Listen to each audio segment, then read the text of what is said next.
시작은 창대했으나 나중은 심히 미약한 사람이 있고, 또 시작은 미약했지만 나중이 심히 창대해지는 사람이 있습니다. 사울은 시작은 미약했지만 나중이 심히 창대해진 자였습니다. 그는 다메섹에서 첫 복음을 전했을 때 아무런 열매를 맺지 못했습니다. 아라비아 사막에서 3년 훈련받고 다시 예루살렘에 올라가서 두 번째 복음을 전했을 때도 아무런 열매 맺지 못했습니다. 더군다나 사울은 첫 번째도 두 번째도 어떤 기적과 능력도 그의 사역 속에 나타나지 않았습니다. 그는 시작은 미약한 자였습니다.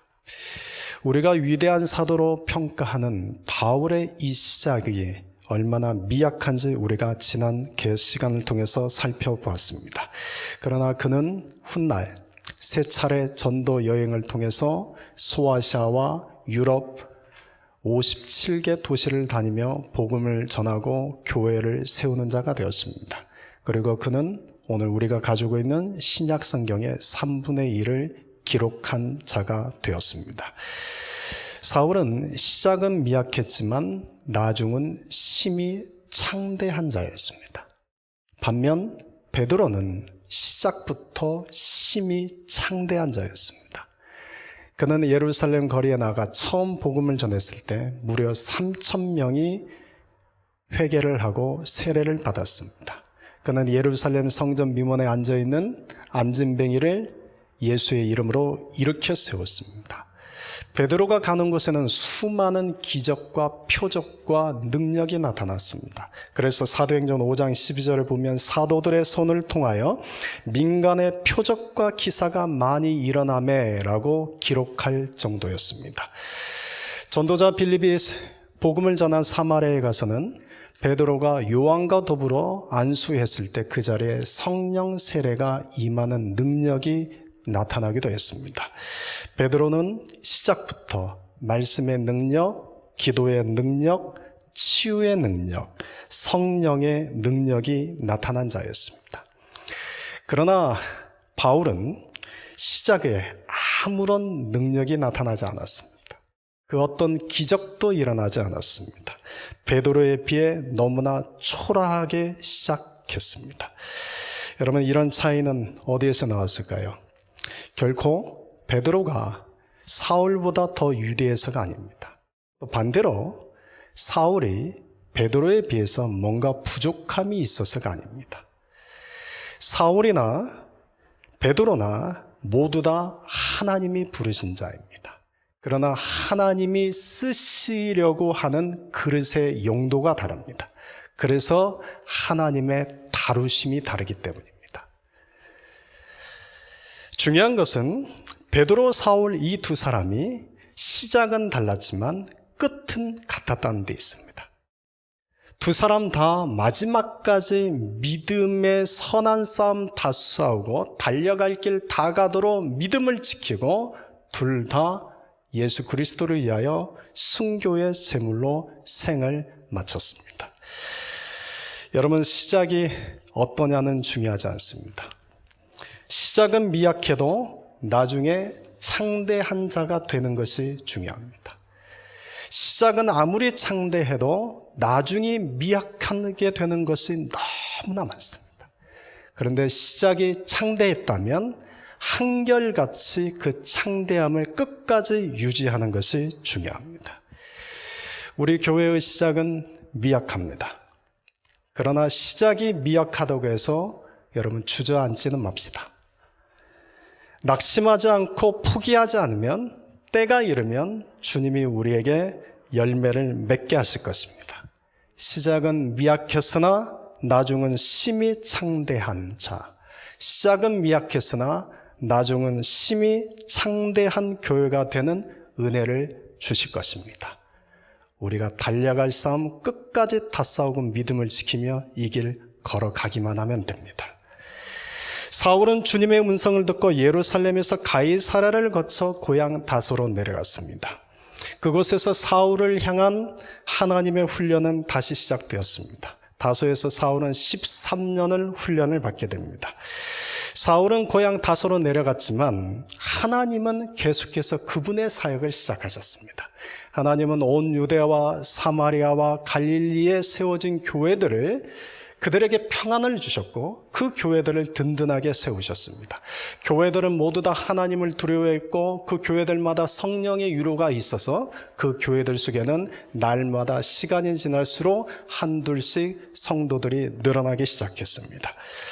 바로 그때 이제 하나님이 베드로를 통하여 역사하신 사건이 오늘 우리가 읽은 성경 이야기입니다. 오늘 본문에는 두 도시의 이름이 나옵니다. 하나는 루다라는 도시요, 또 하나는 욥바라는 도시입니다. 이 루다와 욥바는 여러분 지도를 보시면 아시겠지만 예루살렘 서북쪽 지중해 연안을 걸쳐서 형성된 도시입니다. 루다는 예루살렘에서 서북쪽으로 한 40km 떨어진 내륙에 형성된 도시요, 욥바는 루다에서 약 18km 떨어진 지중해 해안에 형성된 해양 도시입니다. 베드로가 이 루다와 욥바에 들어간 것은 그곳에 이미 그리스도인들이 있었기 때문입니다. 다시 말하면 그곳에 이미 교회가 세워져 있었기 때문입니다. 그러면 우리가 여기서 질문을 하나 던지게 되죠. 이 루다와 욥바에 누가 처음 복음을 전했을까? 누가 처음 이 루다와 욥바에 복음을 전했을까? 누가 그곳에 교회를 세웠을까? 이 질문에 대한 힌트는 어렵지 않게 찾을 수 있습니다. 사도행전 8장 40절에 그 힌트가 나옵니다. 빌립은 아소도에 나타나 여러 성을 지나다니며 복음을 전하고 가이사랴에 이르니라. 여러분 지도를 보면 아시는 것처럼 예루살렘에서 루다, 욥바, 가이사랴로 가는 길은 가이사랴로 가는 그 길목 속에 욥바와 루다라는 도시가 있는 것을 보게 될 것입니다. 빌립은 에디오피아 내세에게 복음을 전한 뒤에 광야가 시작되는 아소도 위쪽에서부터 시작해서 지중해 연안을 따라 북상해 가면서 가이사랴까지 가는 길목에 여러 성읍과 도시를 다니면서 복음을 전했습니다. 그리고 마지막 그가 정착한 곳은 가이사랴입니다. 다시 말하면 루다와 욥바는 이 빌립을 통해서 교회가 세워졌다는 것을 어렵지 않게 짐작할 수 있습니다. 바로 그곳을 이제 베드로가 방문한 이야기입니다. 32절 다시 한번 읽읍시다.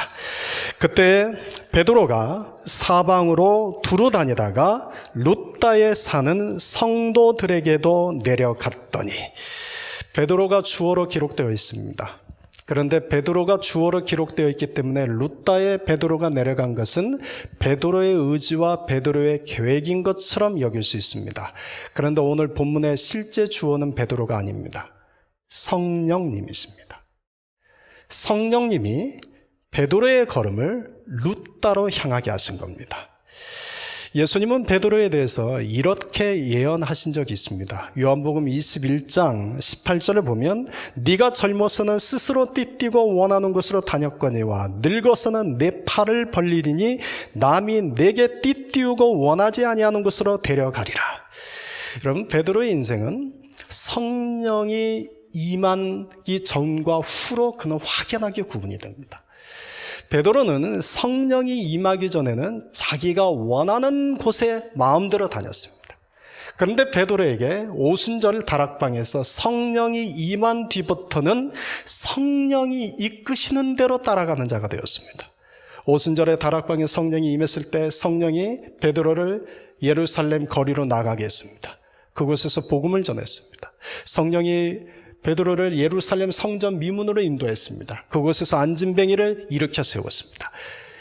성령께서 베드로를 이끄시는 대로 베드로는 따라 주님의 은혜와 능력을 행하는 자가 되었습니다.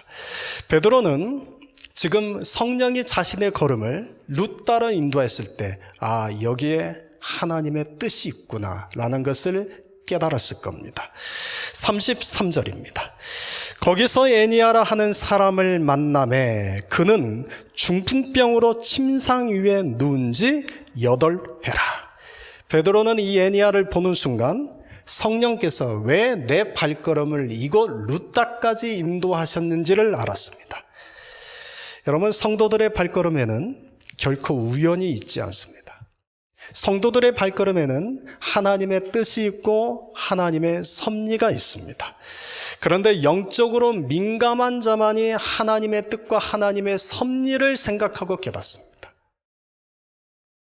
만약 베드로가 영적으로 지금 민감하지 못하고 베드로가 만약 성령의 인도함을 받지 못했다면 루따에 갔을 때 만난 그 에니야를 보고 그냥 지나쳤을지 모릅니다. 여러분, 주님은 내 삶 속에 에니야를 두십니다. 사람들이 보기에는 그저 관심 없는 병자입니다. 사람들이 보기에는 그저 관심 두지 못할 만한 지극히 작은 자입니다. 그런데 주님은 우리 삶에 지극히 작은 자와 같은 에니야를 두십니다. 이유는 우리가 영적으로 민감한 자인지 성령의 인도함을 받는 자인지를 스스로 돌아보기 위해서입니다. 영적으로 민감한 자, 성령의 인도함을 받는 자는 에니야가 내 삶의 주변에 있을 때 지극히 작은 자의 모습으로 그 자리에 계시는 주님을 봅니다. 지금 베드로는 에니야를 보는 것이 아니라 지극히 작은 자의 모습으로 와 계신 주님을 믿음의 눈으로 보는 겁니다. 그러니 베드로는 에니야를 보는 순간 그냥 지나치지 못합니다.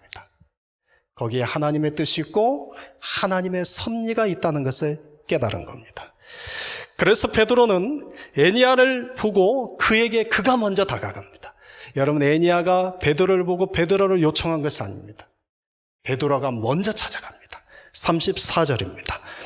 베드로가 이르되 에니야야, 예수 그리스도께서 너를 낫게 하시니 일어나 내 자리를 정돈하라 한데 곧 일어나니. 베드로가 전에 예루살렘 성전 미문에서 앉아있던 구걸하던 그 안진뱅이 거린에게도 이렇게 외쳤었습니다. 나사렛 예수 그리스도의 이름으로 일어나 걸으라. 그때 이렇게 선포했죠. 그런데 지금 에니야를 보는 순간 똑같이 선포합니다. 나사렛 예수 그리스도께서 너를 낫게 하시리니 일어나라. 여러분, 지금 똑같이 선포하는 겁니다. 여러분, 능력은 예수 그리스도의 이름에서 나온다는 거 우리가 모두 알고 있습니다. 예수 그리스도의 이름은 능력의 이름이라는 것을 우리가 압니다. 우리가 빌립보서 2장 9절에 나온 말씀처럼 하나님이 그를 지극히 높여 모든 이름에 뛰어난 이름을 주사 하늘에 있는 자들과 땅에 있는 자들과 땅 아래에 있는 자들로 모든 무릎을 예수의 이름을 꿇게 하셨다는 것을 우리는 압니다. 그런데 여러분, 왜 우리는 예수 그리스도의 이름에 능력이 나타나지 않을까요? 예수 그리스도의 이름 앞에 무릎 꿇지 못할 것이 없습니다. 하늘에 있는 천사들도 이 땅에 있는 모든 인간들도 심지어 죽음과 사망조차도 예수 그리스도의 이름 앞에 무릎을 꿇습니다. 여러분, 그 이유는 우리가 예수 그리스도의 이름으로 선포하지 않기 때문에 그렇습니다. 여러분, 복음은 선포입니다. 여러분, 복음은 결코 설득이나 설명이 아닙니다. 설득하고 설명한다고 해서 복음을 받아들이는 것이 아닙니다. 복음은 하나님의 말씀이기에 살아있는 말씀을 믿음으로 선포하는 겁니다. 마찬가지로 나사렛 예수 그리스도의 이름은 선포해야 되는 거지 설득하고 설명해 주는 것이 아닙니다. 나사렛 예수 그리스도의 이름은 이런 능력이 있습니다 라고 설득하고 설명한다고 해서 능력이 나타나지 않습니다. 나사렛 예수 그리스도의 이름 앞에 모든 무릎을 꿇게 하신 그것을 믿고 나사렛 예수 그리스도의 이름으로 선포하는 겁니다. 내 마음속에 근심, 걱정, 염려가 들어오면 그 근심, 걱정, 염려되는 것을 향하여 나사렛 예수 그리스도의 이름으로 명하노니 떠나갈지어다 선포하는 겁니다. 병마와 질병이 찾아오면 그것 때문에 두려움 주는 것이 아니라 나사렛 예수 그리스도의 이름으로 명하노니 질병아 병마야 떠나갈지어다 선포하는 겁니다. 내 자식과 내 가정이 우환에 있고 어려움이 있으면 그것을 보고 여러분 나사렛 예수 그리스도의 이름으로 명하노니 내 자식을 괴롭히는 이 어둠의 것들아, 내 가정을 침노하는 이 어둠의 것들아, 예수의 이름 명하는 떠나갈지어다. 여러분 선포하십시오. 선포할 때 능력이 나타납니다. 설득하지 마십시오. 설명하지 마십시오. 이 시대는 너무나 인본주의가 돼서 복음 더 설득해야 된다고 생각합니다. 복음 더 설명해야 된다고 생각합니다. 예수 이름 더 설득하고 설명해야 된다고 생각합니다. 그러지 않습니다. 선포할 때 거기에 능력이 있습니다. 그런데 34절을 다시 보면 베드로는 예니야를 향하여 예수 그리스도께서 너를 낫게 하시니 일어나라 선포하고 그 다음에 뭐 한 단어를 더 덧붙이고 있죠? 내 자리를 정돈하라 명령합니다. 요한복음 5장에 보면 예수님께서 벳세다 연못에서 38년 된 중풍병자를 고치신 이야기가 나옵니다. 그때 예수님께서 38년 된 중풍병자에게 다가가셔서 그에게 일어나라 선포하시고 뭐라고 하셨냐면 네 자리를 들고 걸어가라 명령하십니다. 그냥 나사렛 예수 그리스도께서 너를 낫게 하시리니 일어나라 선포하면 되는데 뒤에 네 자리를 정돈하라 한마디를 덧붙입니다. 여러분 중풍병자가 누웠던 자리를 한번 생각해 보십시오. 8년 동안 누워 있었고 38년 동안 누워 있었습니다. 지금은 위생적으로 이게 워낙 발달이 돼서 중풍병에 걸리신 분들도 매일같이 그 누웠던 자리를 깨끗이 빨아주기도 하고 바꿔주기도 하지만 여러분 이때는 중풍병자가 누웠던 그 자리는 8년 내내 누워있던 자리입니다. 그러니 그 자리가 어떻겠습니까? 온갖 인간의 더러운 오폐물로 물들어져 있습니다. 중풍병을 고치시는 것은 주님이십니다. 그러나 그 중풍병자가 누워있던 그 자리를 깨끗이 치우고 삶을 정돈하는 것은 주님이 하시는 것이 아닙니다. 네가 하라는 겁니다.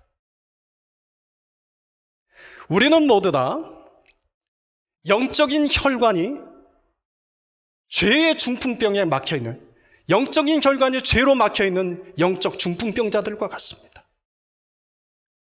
주님은 우리에게 네 안에 있는 그 중풍병, 그 병을 향하여 일어나라 선포하십니다. 그런데 주님 우리에게 또 한마디 더 하십니다. 네 삶을 정돈하라. 예수님이 우리를 고쳐주시기 전에, 예수님이 우리를 구원하시기 전에 내 삶은 이 중풍병자와 같이 내가 누웠던 그 자리에는 인간의 온갖 더러운 죄로 더럽혀져 있습니다.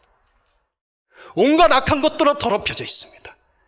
주님은 내 죄는 용서하지만 내가 저질러 놓았던, 내가 어지럽혔던 내 삶의 그 더러운 자리는 네가 들고 가라.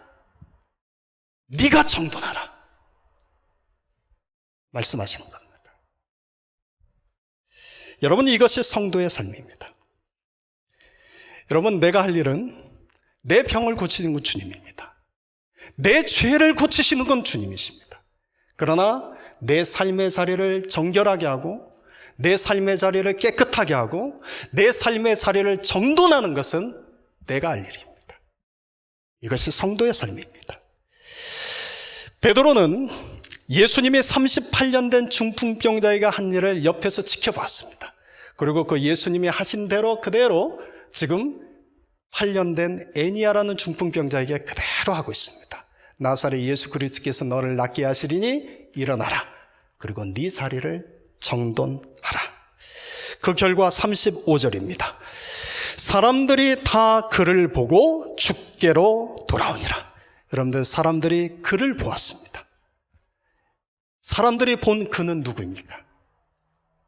8년 동안 중풍병에 걸렸다가 누웠던 그가 다시 깨끗하게 나은 그뿐만 아니라 8년 동안 더럽혀져 있던 그 자리를 다시 들고 삶이 깨끗하게 정돈된 그를 보았습니다.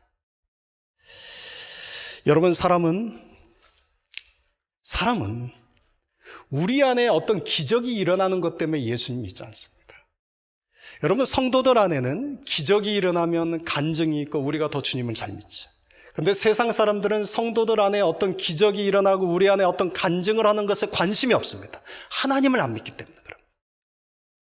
그런데 세상 사람들이 우리에게 관심을 두는 것은 우리가 어떤 병을 걸렸다 나았느냐가 아닙니다. 우리 안에 어떤 기적이 일어났느냐가 아닙니다. 우리의 삶에 깨끗이 정돈된 삶이냐를 봅니다. 우리의 삶이 이전과는 달리 얼마나 변화되었는가, 여러분, 변화된 그 삶을 봅니다. 인도의 간디가 가장 존경하고 가장 사랑했던 인물은 예수님이라는 것은 너무나 익히 알려진 바입니다. 여러분, 간디가 가장 좋아했던 것은 복음서요. 복음서 중에 특별히 산상수훈의 말씀을 좋아했습니다.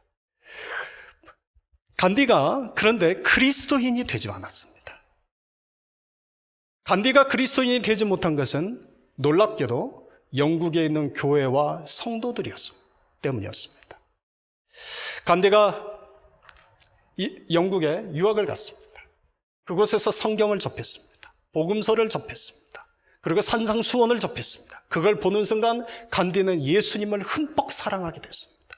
그래서 간디는 그는 예수님의 말씀하신 산상수훈의 말씀대로 살려고 그 노력을 했습니다. 그런데 정작 자신에게 복음을 가르쳤고 자신들에게 성경을 주었고 자신에게 예수를 소개해줬던 영국 교회와 성도들은 주님의 말씀과는 전혀 따라가지 않는, 주님의 말씀과는 너무나 동떨어진 그 모습 앞에 상처와 큰 실망을 갖게 됩니다. 여러분, 영국 교회와 영국 성도들이 간디 때 인도에 아주 많은 선교사들을 파송했습니다. 많은 돈을 보내서 교회를 세웠고 학교를 세웠고 병원을 지어줬습니다. 그런데 간디가 영국에서 와서 봤더니 그렇게 했던 영국 교회와 성도들은 정작 예수님과는 상관없는 자들이었습니다.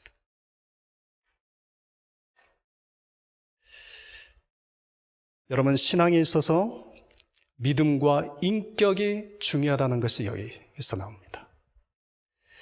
여러분, 신앙은 하나님을 향한 겁니다. 믿음은 하나님에 대한 겁니다. 그러나 인격은 사람에 대한 겁니다. 하나님은 눈에 보이지 않지만 하나님을 믿는 사람은 눈에 보입니다. 하나님에 대한 믿음은 보이지 않지만 그 사람의 변화된 인격은 눈에 보입니다. 여러분, 믿음으로는 나를 구원할 수 있습니다. 여러분, 믿음으로 나를 구원합니다. 그런데 그 내 믿음으로 다른 사람을 구원하지는 못합니다. 나의 변화된 인격, 내 삶의 변화된 그 모습을 통해서 여러분, 다른 사람들이 나 때문에 예수님께 돌이킵니다. 믿음과 착한 양심을 가지라. 어떤 이들은 이 양심을 버렸고 그 믿음에 관하여는 파선하였느니라. 여러분, 착한 양심, 인격이 버리게 되면, 우리가 인격을 버리게 되면 어느 순간 내 믿음도 파선하게 됩니다. 그런데 더 무서운 것은 내 믿음뿐만 아니라 다른 사람의 믿음까지 막는 자가 됩니다. 여러분은 우리가 이런 일은 우리가 이민사회를 통해서 수없이 경험하고 들은 이야기입니다. 수없이 경험하고 들은 얘기입니다. 여러분, 우리 그리스도인들이 세상 사람들로부터 들어야 할 가장 좋은 말은 저는 이거라고 생각합니다. 내가 당신을 보니 예수님을 믿는 자가 되고 싶소. 여러분, 영국 교회와 성도는 수많은 선교사들을 인도에 보냈지만 정작 그 인도에 가 있는 간디는 그들 때문에 그리스도인이 되지 못했습니다. 믿음만 중요하지 않고 인격도 중요합니다. 그런 의미에서 여러분, 베드로의 예수님이 38년 된 중풍병자에게 일어나라고만 말하지 않고 내 자리를 들고 가라. 또 오늘 베드로가 8년 된 중풍병자인 예니야에게 나사렛 예수 그리스도께서 너를 낫게 하시리니 일어나라고만 하지 않고 내 자리를 정돈하라 고 말한 데는 오늘 우리에게 깊은 울림이 있습니다. 저와 여러분이 예수 그리스도 안에서 믿음뿐만 아니라 인격도 갖추는 삶을 정돈하는 자들이 될 수 있기를 주님의 이름으로 축원드립니다. 베드로가 루다에서 에니야를 낫게 했을 무렵 이제 루다에서 약 18km 떨어진 요빠에서 또 한 사건이 일어납니다. 36절, 37절입니다. 같이 읽읍시다. 요빠에 다비다라 하는 여제자가 있으니 그 이름을 번역하면 도르가라. 선행과 구제하는 일이 심히 많더니 그때에 병들어 죽음에 시체를 씻어 다락에 놓이니라. 이 요빠는 지중해 연안에 위치한 항구 도시입니다. 솔로몬이 레바논의 백향목을 실어 나눴던 항구요. 또 선지자 요나가 하나님의 낯을 피하여 다시스로 도망가기 위해서 배를 탔던 곳이기도 합니다. 그런데 이 요빠에 다비다, 헬라어로는 도르가라는 한 여제자가 있었습니다. 이 여제자라는 말은 여러분 크게 의미 둘 것은 없습니다. 여자 그리스도인이라는 뜻입니다. 근데 이 다비다가 아마 이 다비다도 전도자 빌립이 복음을 전했을 때 예수님을 믿게 되었을 겁니다. 그런데 이 다비다가 예수님을 믿은 후 그의 삶이 어떠했는지 아주 짤막하게 오늘 본문에 이렇게 기록하고 있습니다. 선행과 구제하는 일이 심히 많더니. 다시 말하면 이 다비다라는 여인은 예수님을 믿은 후 삶이 정돈된 자가 되었습니다. 그녀는 선행과 구제하는 일이 심히 많더니 라고 기록될 만큼 변화된 삶을 사는 자가 된 겁니다. 그런데 그 여인이 무슨 병에 걸렸는지는 알 수 없지만 병에 걸렸다가 죽음을 당합니다. 여러분, 사람은 죽은 뒤에 두 가지를 통해서 그 사람이 평가됩니다. 하나는 그 사람이 죽은 다음에 비석에 새겨진 비문을 통해서 그 사람이 평가됩니다. 만약 다비다가 이렇게 죽어서 무덤에 묻혔다고 한다면 그의 비석에는 분명 이와 같은 비문이 적혔을 겁니다. 선행과 구제하는 일에 심히 힘썼던 여제자. 또 하나, 사람이 죽은 다음에 그 사람의 평가는 주변에 그 사람을 몰려든 사람을 통해서 또 그 사람이 어떤 삶을 살았는지가 평가됩니다. 오늘 다비다가 죽었는데 다비다가 다락방에 그 시신이 놓여졌습니다. 그래서 39절에 보는 것처럼 요바에 있는 모든 과부들이 찾아왔습니다. 그리고는 그 다비다 앞에서 슬피 울었습니다. 그리고는 다비다가 자신들을 위해서 만들어줬던, 다비다가 자신들을 위해서 선행과 구제를 해주었던 그 증거물인 속옷과 겉옷을 들어보였습니다.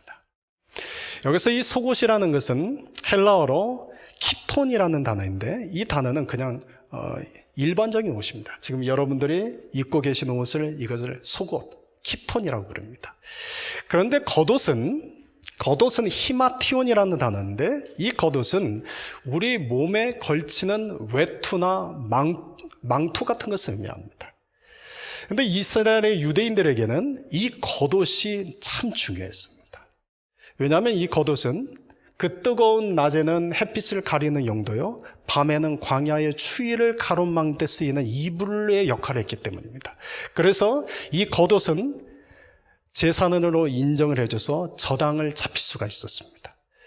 그런데 율법에서는 가난한 자의 이 겉옷을 저당을 잡으면 해가 지기 전에 돌려줘야 된다라고 기록할 정도로 이 겉옷은 중요했습니다. 그러니 지금 다비다가 이 요바에 있는 모든 가부들에게 속옷과 겉옷을 지어주었다는 것은 단지 그냥 시장에서 옷 하나 싼 거 사다가 주었다 그런 의미가 아닙니다. 그 사회에서는 쉽게 얻을 수 없는 재산적 가치가 있는 겉옷과 속옷을 만들어 주었다는 의미입니다. 그러니 과부들이 다비다가 병들어 죽었을 때 와서 슬피 울었던 겁니다. 38절 39절입니다. 같이 읽읍시다. 롯다가 요바에서 가까운지라 제자들이 베드로가 거기 있음을 듣고 두 사람을 보내어 지체 말고 와 달라고 간청하여 베드로가 일어나 그들과 함께 가서 이르매 그들이 데리고 다락방에 올라가니. 거기까지 읽읍시다. 여러분, 베드로와 다비다는 생전에 얼굴을 본지 않은 관계입니다. 그런데 다비다가 죽었다는 이야기를 전해 듣자마자 베드로는 한 걸음에 요바로 달려갔습니다. 여러분, 왜 베드로는 일면식도 모르는 다비다라는 여인이 죽었다는 이야기를 듣고 요바로 달려갔을까요?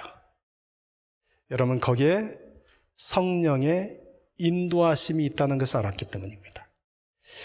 여러분, 우리가 성령의 인도하심이라는 말을 자주 씁니다.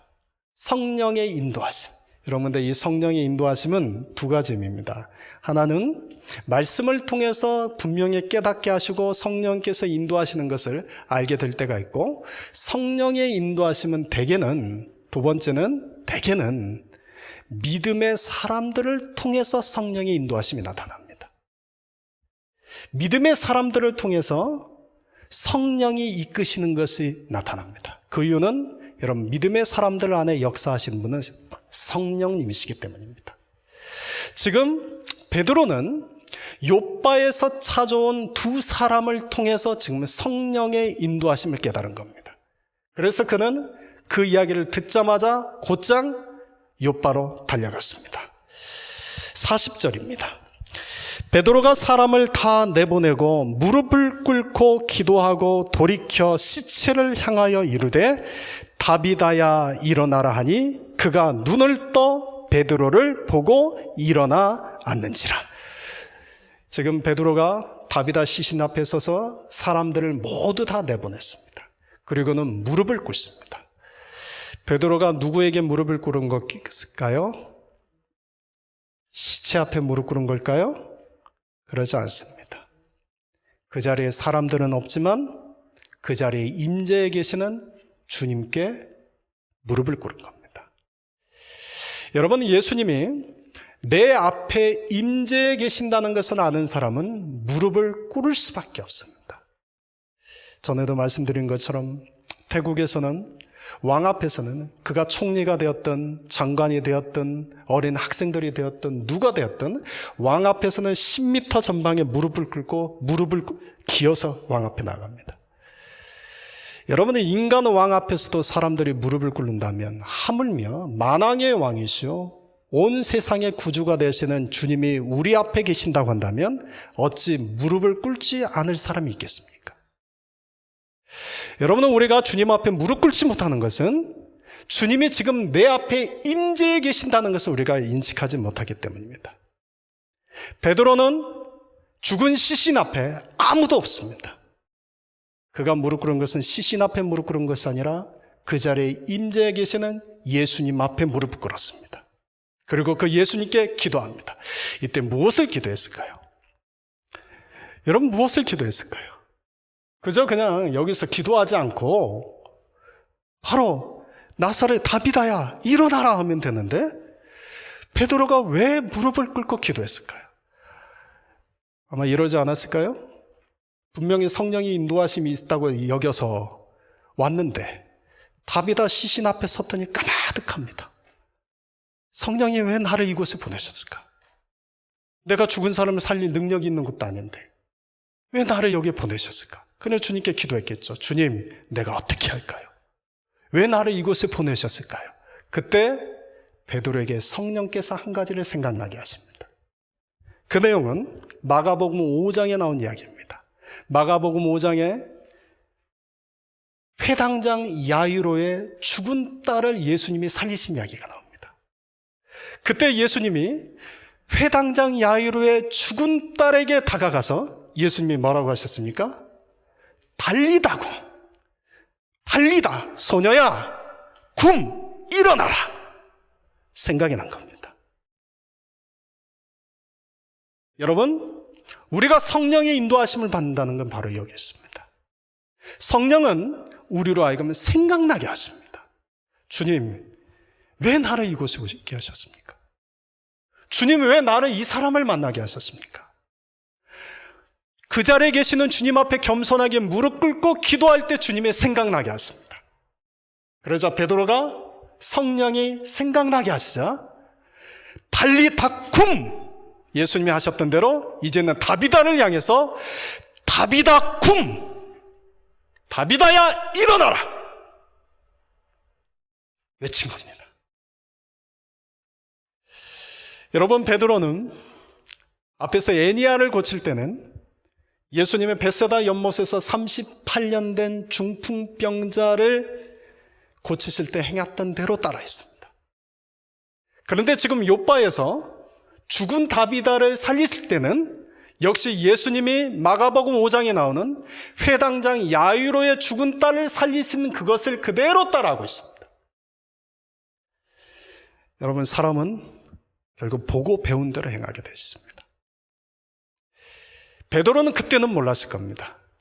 예수님을 처음 따라다녔을 때 예수님이 회당장 야이로의 죽은 딸을 살리시는 것을 보고 38년 된 중풍병자를 벳세다 연못에서 고치시는 것을 볼 때는 와, 신기하다, 아마 이랬을 겁니다. 그런데 자기도 모르게 본대로 자기도 그렇게 하고 있습니다. 여러분, 그래서 부모가 중요합니다.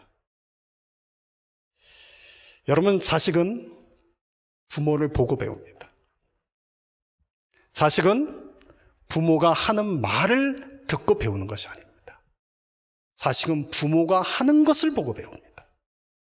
부모가 열심히 기도 무릎을 꿇는 것을 보면 그 자식은 언젠가는 그 부모를 따라 무릎을 꿇습니다. 부모가 늘 성경을 읽고 성경을 가까이 하는 그 모습을 보여주면 언젠가 그 자식도 그 부모처럼 성경을 가까이 하는 자가 됩니다. 그런데 부모가 기도하는 모습을 보여주지 않습니다. 성경 가까이 있는 모습 보여주지 않습니다. 늘 싸우기만 합니다. 늘 교회 욕만 합니다. 목사를 욕하고 장로를 욕하고 권사를 욕하고 집사를 욕하고, 그러면 그 자식은 그대로 합니다.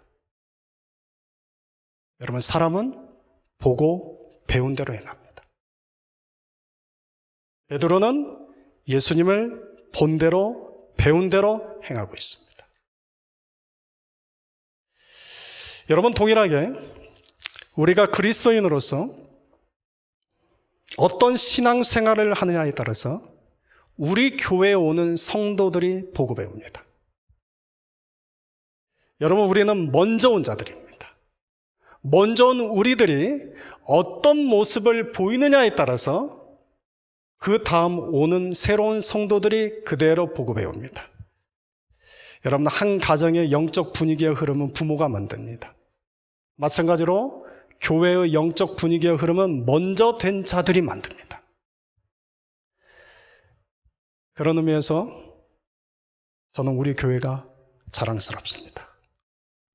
우리 장로님들, 우리 안수 집사님들, 우리 권사님들, 우리 집사님들, 정말 최선을 다해서 주님을 사랑하려고 노력하고 주님 앞에 기도에 무릎을 꿇고 말씀을 가까이 하려는 그 모습에 저는 개인적으로 너무나 기쁘게 생각합니다. 사랑하는 성도 여러분, 우리가 더욱더 우리가 좋은 신앙인이 될 수 있도록 노력하는 자들이 됩시다. 베드로가 죽은 다비다를 향하여서 다비다 굼! 다비다야 일어나라고 선포했습니다. 그 결과 41절, 42절 봅시다. 같이 읽겠습니다. 베드로가 손을 내밀어 일으키고 성도들과 과부들을 불러들여 그가 살아난 것을 보이니 온 욥바 사람이 알고 많은 사람이 주를 믿더라. 여러분, 여기서 한 가지 질문이 생기지 않습니까? 다비다는 죽었습니다. 그런데 또 살렸단 말이죠. 그러면 다비다는 또 죽을까요, 안 죽을까요? 다비다는 예수님을 믿은 후에 그는 삶이 정돈된 자였습니다. 예수님을 믿고 난 뒤에 그는 선행과 구제하는 일에 누구보다도 힘썼던 자입니다. 그러니 그가 죽었으면 어디 갔겠습니까? 그런데 왜 살려냈을까요? 물론 그가 그 속마음은 제가 모르니 구원받았는지 제가 모르지만 어쨌든 왜 다시 살려냈을까요? 여러분, 다비다는 그가 죽음에서 살아나기 전에는 선행과 구제하는 일에 힘썼던 자입니다. 그런데 그가 죽고 난 뒤에 다시 살아났습니다. 여러분 죽고 난 뒤에 다시 살아났으면 이제 다비다는 무엇을 전하는 자가 됐을까요? 나를 죽음에서 살리신 주님을 전하는 자가 됩니다. 다비다는 그 전에는 선행과 구제하는 일에 힘썼지만 이제는 죽음에서 살아난 뒤부터는 나를 죽음에서 살리신 예수님을 전하는 자가 된 겁니다. 그래서 오늘 본문의 42절에 온 요파 사람이 알고 많은 사람이 주를 믿더라. 다비다가 살아났다는 얘기를 듣고 사람들이 다비다를 찾아왔을 때 다비다가 무엇을 전했겠습니까? 나를 살리신 분이 예수님이시여. 당신도 예수님 믿어야 살아. 예수님을 전하지 않았겠습니까? 여러분, 구제와 선행을 통해서는 사람을 구원할 수는 없습니다. 구제와 선행을 통해서는 내가 죽었을 때 사람들이 와서 나를 위해서 안타까이 울며 슬퍼할 수는 있습니다. 그러나 여러분, 이제 다비다가 나를 살리신, 죽음에서 살리신 예수님을 전할 때 그들이 구원받는 자가 됩니다. 여러분, 예수님이 왜 다비다를 살리셨습니까? 베드로를 통해서 왜 다비다를 살리신 겁니까? 다비다를 살리기 위해서가 아닙니다. 그 다비다를 통해서 욥바에 있는 영혼들을 살리기 위해서입니다. 주님은 베드로를 통해서 루다에서는 중풍병자 에니야를 일으키셨습니다. 그리고 욥바에서는 죽은 다비다를 일으키셨습니다. 이 모든 일은 나사렛 예수 그리스도의 이름의 능력으로 행해진 일들이었습니다. 그런데 에니야는 중풍병에서 일어나서 삶이 정돈된 자가 되었습니다. 죽음에서 일어난 다비다는 이제는 날 살리신 예수님을 전하는 자가 되었습니다. 그 결과 여러분 본문 다시 한번 봅시다. 그 결과를 보시면 룻다와 사론에 사는 사람들이 다 그를 보고 주께로 돌아오니라. 온 요파 사람이 알고 많은 사람이 주를 믿더라. 아멘. 여러분, 저는 이 사건이 성경에만 기록된 사건이 아니라 오늘 우리의 삶 속에서도 일어나는 사건이라고 저는 믿습니다. 여러분, 하나님은 동일하시고 예수님은 동일하시고 성령님은 동일하십니다. 우리 중에 혹시 에니야처럼 내 영적인 혈관이 죄로 막혀서 영적 중풍병에 걸린 분이 있습니까? 혹시 우리 중에 다비다처럼 영적으로 죽어 있는 자가 있습니까? 여러분, 그런 우리에게 오늘 주님은 이렇게 말씀하십니다. 에니야야, 나사렛 예수 그리스도께서 너를 낫게 하시리니 일어나라. 내 자리를 정돈하라. 영적으로 죽은 다비다와 같은 자에게 오늘 주님이 이렇게 말씀하십니다. 다비다 쿰! 함께 걷는 교회 쿰! 일어나라는 겁니다.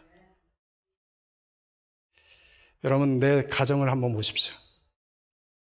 내 자녀들을 보십시오. 내가 사랑하는 자들을 한번 보십시오. 그들 가운데 영적 중풍병에 걸려있는 자가 있습니까?